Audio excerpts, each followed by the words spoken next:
Friends, মই আয়ুষ ৰং চেনেলত সম্প্ৰচাৰিত হৈ থকা সূৰুযমুখী ধাৰাবাহিকখনৰ আজিৰ খণ্ডটো চাবলৈ বহুত বেছি ভাল লাগিব।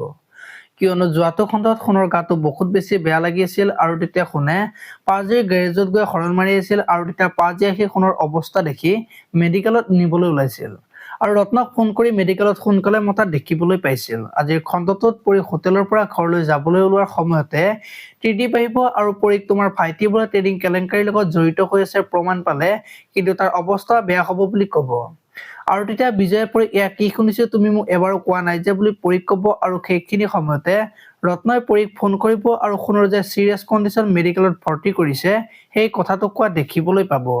ইফালে আকৌ শেৱালিয়ে যে সোণৰ তেনেকুৱা অৱস্থা বুলি গম পাই শেৱালিয়ে কান্দি থাকিব, এয়া কি হ'ল মই অহাৰ পৰাই এটাৰ পিছত এটা প্ৰব্লেম হৈ আছে, মই কুলক্ষণীয়া বুলি ক'ব আৰু অমৰে দুখ নকৰিবলৈ ক'ব আৰু শেৱালিক বুজাই থকা দেখিবলৈ পাব আৰু কথাটো গম পাই অমৰৰো বেয়া লগা দেখিবলৈ পাব। আনফালে আকৌ সোণৰ অক্সিজেন দি থৈ দিব আৰু তেতিয়া পাজিয়ে বাহিৰৰ পৰা এয়া কি হৈ গ'ল বুলি ভাবি চাই থাকিব আৰু ৰত্ন সোণৰ ওচৰত যাব, এয়া মোৰ কাৰণে সকলো হ'ল বুলি ভাবি থকা দেখিবলৈ পাব। আপোনালোকে সূৰুযমুখী ধাৰাবাহিকখন চাই কেনেকুৱা পায় কমেন্ট কৰি জনাব আৰু যদি আপোনালোকে এতিয়ালৈকে চেনেলটো ছাবস্ক্ৰাইব কৰা নাই তেতিয়াহ'লে চেনেলটো ছাবস্ক্ৰাইব কৰি ভিডিঅ'টোত এটা লাইক কৰি দিব। ধন্যবাদ।